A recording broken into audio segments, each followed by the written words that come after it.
Assalamu alaikum wa rahmatullahi wa barakatuh. Peace be upon you all and welcome to the channel. In this video we will cover the Java Runtime Environment, also known as the JRE.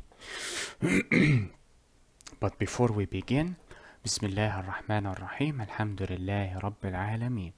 والصلاة والسلام على أشرف الأنبياء والمرسلين سيدنا محمد وعلى آله وصحبه ومن تبعهم بإحسان إلى يوم الدين وارض اللهم عنا معهم أجمعين اللهم آمين.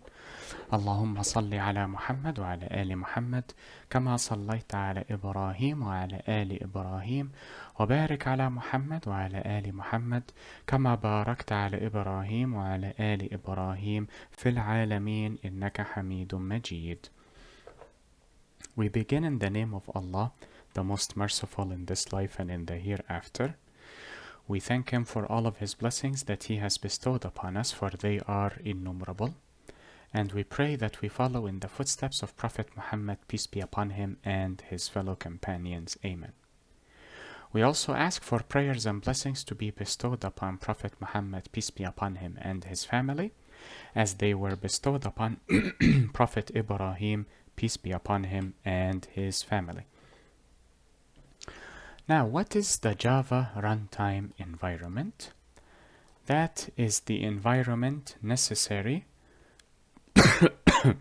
to allow execution of Java programs or applications. So when you have the main method and you would like to use that main method as the starting point of your entire application, you must have a runtime environment installed. You do not necessarily need the development kit, the JDK, if you will not be creating your own Java program. So if you will not be writing Java code here, but you will definitely need the runtime environment to run or execute your program. Other people define it as the implementation of the Java virtual machine abstraction. The problem with this topic in particular is that everything is everything is abstracted. So trying to understand it with physical data or physical evidence is slightly difficult, to say the least. The way I understand the Java runtime environment is the folder and the actual environment itself. The folder contains the important contents or important files that are necessary for the execution of the program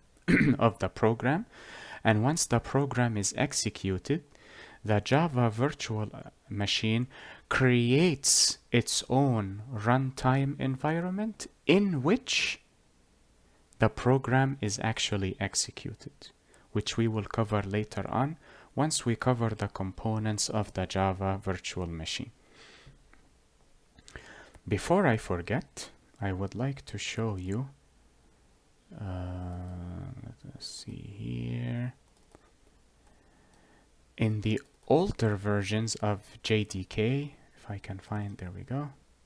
In the older versions of JDK, you would see a folder labeled JRE that contained the JAR or Java archives of all the libraries in Java, such as java.lang, java.util that we have been using thus far.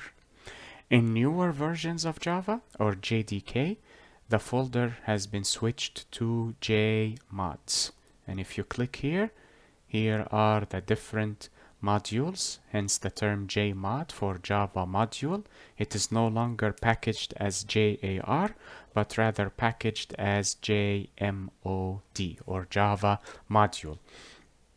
Java base is the name of the module that contains java.lang, java.util, and other packages that I do not remember.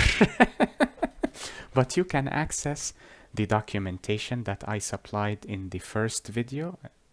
I believe it was the first video where we installed the JDK, or you can simply search for it online and see what are the different packages within each module. Now let us cover the components of the JRE. Okay. Firstly, you have the Java library.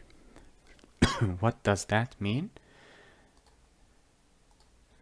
Let me delete. This is from the numerical literal lecture.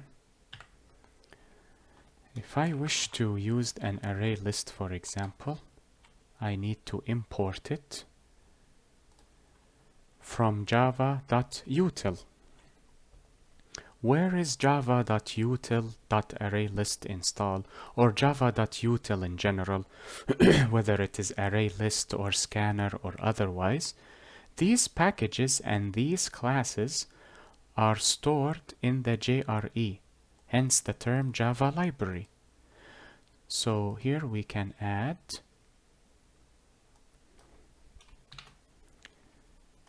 as a definition of some sort all Java packages and classes. I should note that by all here I refer to the classes and packages that the company Oracle, or whatever it is called now, I keep forgetting if Sun is the old name and Oracle is the new name, or vice versa, I keep forgetting. The company that designed Java designed packages and classes such as java.util. That is what I refer to by all. You will not find classes that you have designed yet unless you create them in a particular package. That is a different story. But right now, without implementing anything, my JRE only contains what is available to you in the Java documentation. Java.base, Java.compiler, and within Java.base it is Java.lang, Java.util, and so on and so forth. All of these classes and packages, or the Java library, are stored within the JRE. The second component is slightly controversial, at least for me, because some sources say that it is contained within the JRE, some say it is actually contained within the JVM, the Java Class Loader. Personally speaking, I am leaning towards stating this under the JVM. So I will not explain it here. I will simply mention it here to remind you that you may find this mentioned in sources that you read online, where it states that the Java class loader is in the JRE. It does not truly matter, considering how closely related the JRE and the JVM are. But I would like to explain this portion once we tackle the components of the Java virtual machine, insha'Allah bi'ithnillah, and God willing. Lastly, and this component is not controversial at all, that is the Java virtual machine, also known as the JVM. And this component is responsible for creating the runtime environment for program execution and memory allocation. So the one responsible for creating the stack and creating the heap, as well as assigning values to the stack and to the heap, is the JVM, or the Java Virtual Machine. We will see how this is used by this once we tackle class loading.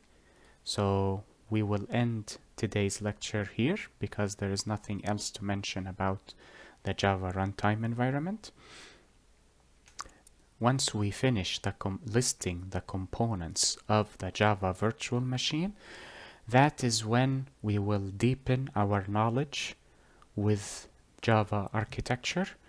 Once we mention the components, we will cover class loading by itself, then the linkage phase and initialization, because they are initialization, at least from my perspective, is considered part of linkage. Then we will cover threads, architecturally speaking, not object-oriented programming, followed by the call stack, the heap, and the metaspace, and we will actually see the relationship between what we covered in the Reflective API series with the metaspace in particular. Also, we will cover the Java native interface بإذن and God willing. From there, we will divert our attention to the native keyword for a lecture or two before finishing with I believe that will be it. Yeah, that will be it with regards to the architectural garbage collection. I almost forgot the garbage collection and the execution engine. Then after that, we will also see which portion is responsible for errors and which portion is responsible for exceptions in Java. After that, we will return to object-oriented programming, where we will cover errors and exceptions in the IDE. Then we will cover annotations and Java documentations before we end the tutorial or this course with Java serialization, Java I/O, and file I/O, بإذن and God willing. Then I can see what we can add to this course later on, if it will be data structures, for example, or another API available, the collections. We can continue with the collections framework perhaps. I will see. But I am interested in actually starting a C course and a web programming course, so HTML, CSS, and JavaScript. We will see what happens. So this is where we will end today's lecture. I hope you are excited to actually start with the Java Virtual Machine. If not, I apologize. I try to have these lectures as entertaining as I can or as enjoyable as I can make them. Anyways, we will end here. I hope this video was helpful and beneficial to you all. Enjoy the rest of your day, everyone. Be safe, take care, and peace be upon you all. Wassalamu alaikum wa rahmatullahi wa barakatuh. اللهم صل على محمد وعلى آل محمد كما صليت على إبراهيم وعلى آل إبراهيم وبارك على محمد وعلى آل محمد كما باركت على إبراهيم وعلى آل إبراهيم في العالمين إنك حميد مجيد.